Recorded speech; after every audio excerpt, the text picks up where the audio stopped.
The timing and content of the forthcoming budget was thrown into doubt this weekend, with the government refusing to confirm either the date of the announcement or that the current spending limits would remain in place. Boris Johnson is considering scrapping fiscal spending rules written just months ago as Number 10's plans to take greater control of the Treasury begin to take shape. Read more. March budget may be delayed, says Transport Secretary Grant Shapps. Former Chancellor Sajid Javid wrote the rules into the Tories' 2019 election manifesto in an attempt to exercise fiscal restraint amidst a swathe of spending pledges. The primary rules were promises to have a balanced budget on day-to-day departmental spending by 2023 and to keep borrowing to fund capital projects at 3% of GDP or below. This allowed the Prime Minister to pledge £100 billion of infrastructure spending at the election, with £22 billion of it already earmarked for projects. However, Johnson and new Chancellor Rishi Sunak, in post after Javid resigned last week, are now set to meet on Tuesday to discuss easing both of these rules in order to open the spending taps even further.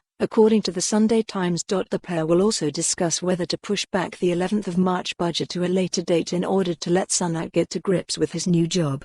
Transport Secretary Grant Shapps refused to confirm that the date, which had been inked into diaries, would not change.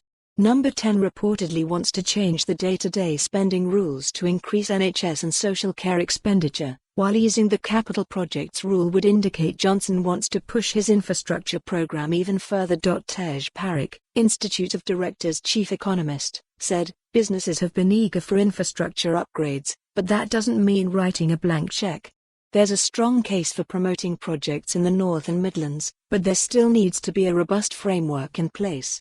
Javid was informed of the proposal on Tuesday last week, but pushed back against the move. By Thursday, he was out of a job after refusing to accept Johnson's request that all of his staff be sacked and replaced by people of his office's choosing. When asked about a potential change in fiscal rules, Number 10 said, "We will continue to have a clear fiscal framework that is confirmed at the budget."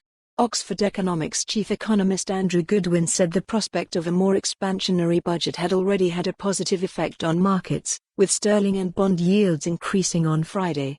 The logic behind the market moves was that the switch, between Sunak and Javid, was more likely to result in looser fiscal policy and thus reduce the chances of an interest rate cut, he said. Institute for Economic Affairs editorial and research fellow Professor Len Shackleton was less optimistic about the potential changes. Reports. For more on this story, visit the news article link.